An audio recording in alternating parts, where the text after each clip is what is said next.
ஜப்பானிய வளர்ப்பு மசூதி மாணவர்கள் கல்வி மாவட்ட தலைநகருக்கு வராங்க. சரிங்க, நான் மாவட்ட தலைநகருக்கு வந்துட்டேன். இப்போ நான் என்ன பண்ணுறேன்? கல்லூரிகள் எல்லா மாவட்டத்திலையும், தமிழ்நாட்டில் உள்ள எல்லா மாவட்டத்திலையும் அரசு தடையறிவிக்கிறது அனௌன்ஸ் பண்ணாங்க. அது பார்த்தா ஆன்லைன் மாதிரி இருக்கு அப்படின்னு சொல்லிட்டு இந்த போட்டிக்கு வந்து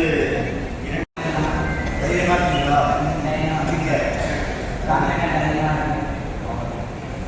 எனர்ஜி அந்த இதுதான் நாளைய சம்பாதி 10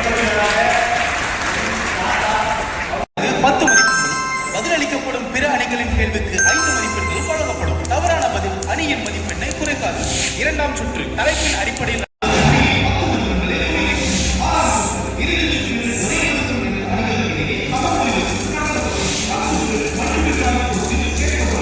எல்லா கிராமங்களிலும் பள்ளிக்கான வசதி. ஐயா, பள்ளிக்கு வந்து படிக்க முடியல, ஊட்டச்சத்தான குழந்தைகள் இல்லை, அப்பெல்லாம் படிக்க முடியல, படிப்பில் கவனம் செலுத்த முடியல அப்படின்னா சரி, ஓகே, அப்போ சத்தான முட்டை கொடு, பயிர் கேட்போரே, திராவிடர் எதையும் பிடிக்கவில்லை. பிடித்திருக்கிற சமத்துவம், பிடித்திருக்கிற பெண்ணியம் என்பதை நிலைநிறுத்திய திராவிடர் என்று சொன்னால் நிதர்சனமான உண்மை அல்லவா? கலைஞருடைய பயன்பாட்டை சற்று திருப்பி அமைக்க வேண்டும் என்றால் காமோ காப்பு என்றே பிடிக்கலாம். கலைஞருக்கு முன் தமிழகம், கலைஞருக்கு பின் தமிழகம்.